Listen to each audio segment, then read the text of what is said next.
It's not all about food. Hello, everybody, and welcome to SuttonsDaze. If you're new here, my name is Lisa, and we're all about pantry preparedness. And today we're going to chat about 20 non-food essential items that you should have in your pantry. Let's get started. It kind of teeters on food, but it's not, because it's water, and water is not food. So, water. Definitely have a way to store, stock, or purify, or all of the above, which is my preference, water, because water is essential for life. You want to make sure that when you store it, that you're storing it where it will not do any damage if it springs a leak. Okay, so that's something to pay attention to. Don't store it above paper products. Don't store it below anything that might have chemicals. Don't store it right on the cement. So there's some things there to look into, but water is super important. Medications. Now, over-the-counter medications are a great thing because you know seasonally what kind of things you regularly have to deal with, right? And then also a lot of us can get our medications for 30, 60 days in advance, depending. Talk to your doctor. If you have medications that are under contract, right, then those are going to be the difficult ones, and you're not going to be able to really stock up on those unless you make some changes. It's not good. Don't recommend it. But talk to your doctor. I really don't see them lightening up on that at all. However, looking into alternatives to what you can get at the pharmacy, alternative ways to duplicate some of those medications is a good thing to look into. First aid kit. I have a first aid kit. Yes, I do. So I have multiple first aid kits, and your first aid kit, the longer you go into this, the more you will find things that, ooh, I need that, or I need more of that, or, oh, that's a good thing to have just in case, right? So I'll leave a link to this because I think this is a superb beginner first aid kit. It has a lot of things in it and the price is right. However, any kind of first aid kit is a good one. I have this, which is easy to grab in case of, any kind of emergency. And then I have totes that have other supplies in them, which is more of your long-term kind of first aid kit where I can put bandages or wraps or things like that in case of an emergency. Batteries. Now, rechargeable batteries, great idea. Batteries in general, good thing, especially if you use them. We don't use a whole bunch of batteries here, but we do use some AAA. We do use some AA. Those are the ones that we use the most of. So I always have extras, along with those little disc batteries, that go into different things. We always have a few extra of those just in case because they all seem to go down at the same exact time. So having batteries in your non-food pantry is a great thing. Rechargeable is probably the best and the easiest because, well, you can recharge them. Flashlights. I am of the opinion that you can never have enough different kinds of flashlights. So this is what I keep in the pantry. They come in a 3-pack. I got them from Sam's Club forever and a day ago, but you can normally find them pretty cheap. I want to say this was close to like 20 bucks for the 3 of them. It works like a dream in the pantry. I've got the ones that go in your head. I've got the ones that have the strap that go in your head. I have the ones that are in a hat that go in your head. I have the handheld ones. I have big ones. I have little ones. I have floodlights. I have flashlights, and you should too. Flashlights are a fantastic thing to have and keep on hand. If they're rechargeable, that's even better. Otherwise, make sure to try to keep them around the same kind of battery usage. We have rechargeable ones that plug in for our Ryobi. We have other rechargeable ones for, what's the one that's red? Anyway, so they're, kind of fine-tuning the battery usage along with the flashlights is really important. You want to check on them on a regular basis because it never fails. When you need it the most, you can't find it. Matches and lighters. Matches and lighters are a great thing to have because sometimes you just need to start a fire, right, my friends? So being able to store matches and lighters. Now, lighters, I just keep them around. I use them for lighting candles or whatever the case may be. Matches, I actually take the extra precaution. I buy the boxes of them. You can get them at the dollar store pretty cheap. But I buy $1. But anyway, I buy the boxes and I vacuum seal them because then that keeps out any of the moisture, and then I have a bucket specifically marked fire starter. Emergency cash. So what everyone else in the family doesn't know about is a good thing sometimes. And if you can set up some emergency cash in your pantry, then that's a really good thing. I have a small emergency cash thing in the pantry, and Phil knows it's there. and I forget it's here. So it's even better, because if I forget it's here, then I won't spend it. However, having that cash on hand in case of an emergency, because we know how wonky everything is with the internet, with digital currency, with our banking systems, with other countries trying to hack into our different things, having cash on hand is a really good idea. I'm not talking millions, unless that's what you want to do. Stuff it in your mattress if that's what you want to do. Don't let everybody know where it is. You'll never find it. I'll probably spend it by the time this video's live. So, cash on hand somewhere. Doesn't have to be in your pantry, but you know what I mean. Personal hygiene items. Okay, so shampoos, conditioners, soaps, lotions, feminine hygiene products, male hygiene products, whatever the case may be. Those are really great to stock up on. So if you can find a sale, or if you coupon, right, then grab those coupons and stock up on when you find a sale. And that way, not only are you saving money, this stuff really doesn't go bad. It really doesn't. So being able to have extra, it's one less thing that you have to purchase all year long, right? It's a great idea. Do I need to say it? Apparently, just in case, toilet paper. If you remember anything about 2020, okay, toilet paper.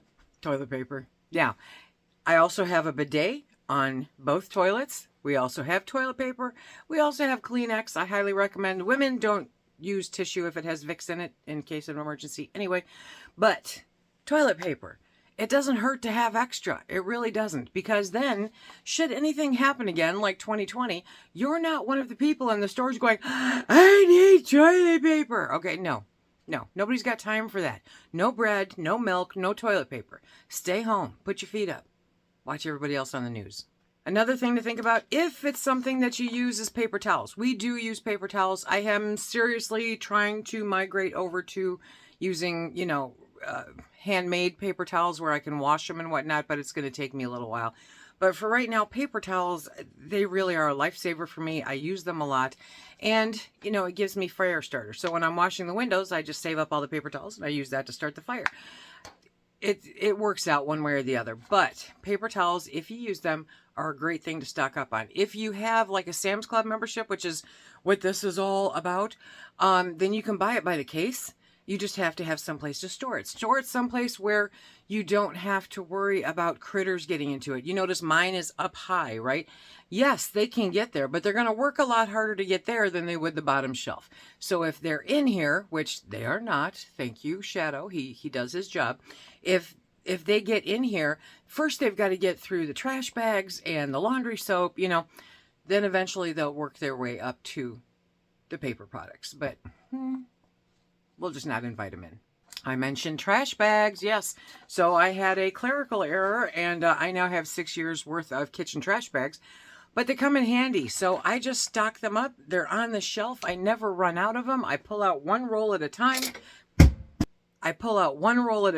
And move that into the kitchen. We work off of that until it's gone. I have 6 years worth of trash bags easy. So trash bags, especially if you can find them on sale, if you use coupons. I get mine from Sam's Club, and I think the price is probably one of the better ones out there. The trash bags are those flex ones, and it works. They're a good quality. They're not cheap. They won't break on you. So you want to search out the ones that work best for you. But in addition to the kitchen trash bags, we have a few boxes of construction trash bags that we keep out in the garage. The mice don't mess with them, which is pretty cool when you think about it. But, you never know when you might need to take care of something big. Cleaning supplies. Now, below here I have, or even next to here, I have cleaning supplies. Cleaning supplies are something you want to be careful. Don't put them anywhere near your food. I recommend really drilling down on your cleaning supplies. The truth of the matter is you don't need all this frou-frou smelly stuff. I mean, because it makes it really difficult for people to breathe around you, okay? So what I do recommend is a window cleaner and a shower cleaner and a floor cleaner or vinegar. Okay, we're going to do a little flashback here, but personal protective equipment, aka PPE. Now, is the pandemic over? It depends on who you ask. Was there a pandemic? It depends on who you ask. But Do we have masks? Yes, we have masks. Do we have gloves? Yes, we have gloves. I use the gloves all the time. You guys have seen me use them in the kitchen. I use them when I'm oiling the counters. So the gloves will always be here. The masks, I've kind of tucked back a little bit. You know, we don't really use them, but you never know when you might. They do come in handy when you're doing something like cleaning the chicken coop, you know, because you really want to not breathe in all that dust. But I digress. Pet supplies is another thing that is great for your pantry, okay? Well, only if you have pets, but pet supplies. So if you have a particular shampoo, if you have particular items that you use for your animals, I bulk buy their treats just like the cats. So I tend to bulk buy things that they need. The glucosamine tablets that I give the dogs, I have those extra just in case. Extra leashes, extra if you buy your dog outfits, okay, build a tote for your pet, okay? Dog food will not last a super long time. However, you can stock up a few months. Just make sure to rotate through it so that they're happy and healthy and enjoying what they're eating and not trying to take away your steak. Blankets and bedding. Now, I am a self-proclaimed blanket bedding hoarder. So I actually have been shrink vacuuming mine in those sucky bags, right? Anyway, so they can go in your pantry if there's room in your pantry. I store them someplace else, but if you have room in your pantry or not, this is a great thing to store. It's a great preparedness kind of item. Having extra blankets, having extra pillows is never a bad thing, unless you have so many that a family of 20 could show up and you'd still have extra. Then you might have a problem. I'm not there yet. A portable radio. Back in late 80s, when the grid went down in the Detroit area and part of Ohio, I think, it was down for, I think, 3 days, and it was like 80 degrees plus, and it was August, and it was miserable. And I learned a lot that year, a lot. But one of the things that I learned definitely was a portable hand crank radio is a must. My neighbor had one, and the houses were so close together because I still lived in a suburb of Detroit.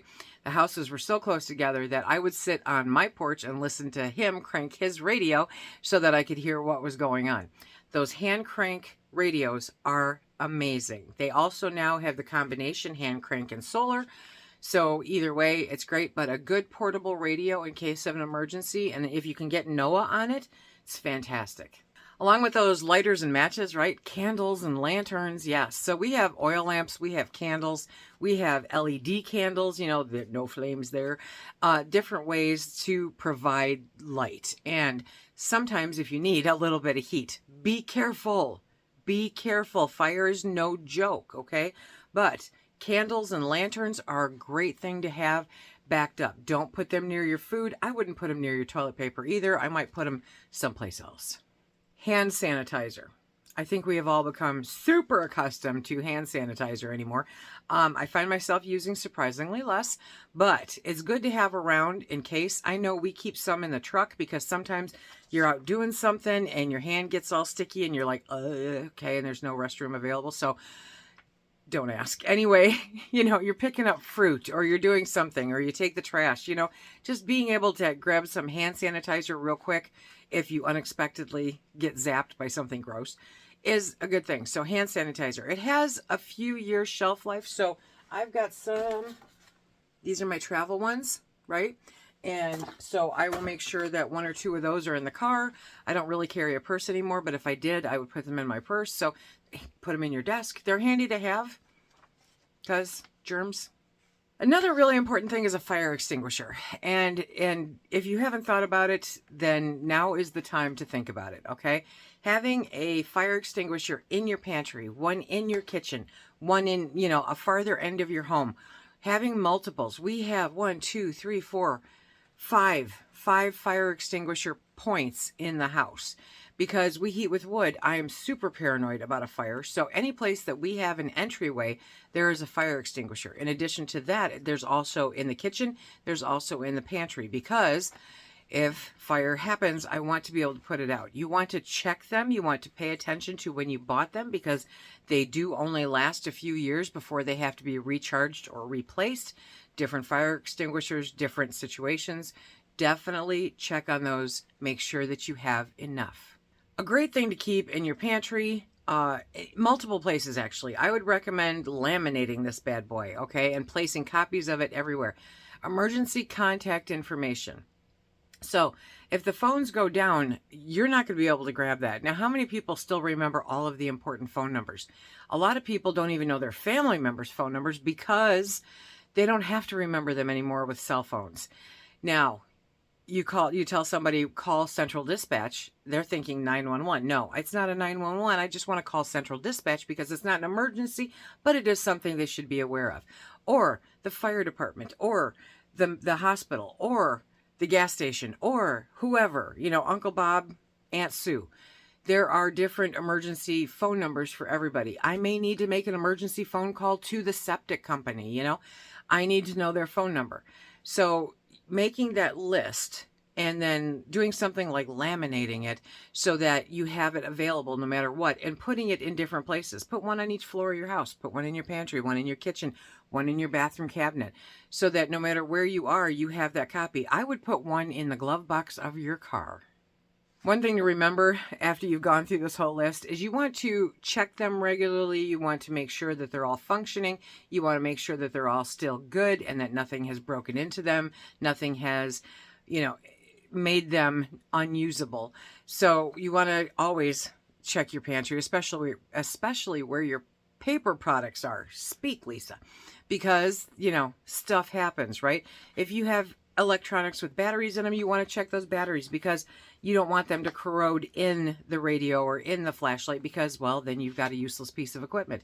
You want to make sure that your expiration dates on certain things are still good, because with things like over-the-counter medications, you may still be able to take them. However, the efficacy may diminish. So keeping track of all of it, making sure you rotate through all of it, making sure that you're aware of what you do and don't have, putting those safeguards in place like emergency contact information and fire extinguishers. These are all really important things that you need to consider part of your preparedness journey. If you want to see more about different things that you can do to become better prepared, check out this playlist right here. And until next time, everybody, be safe.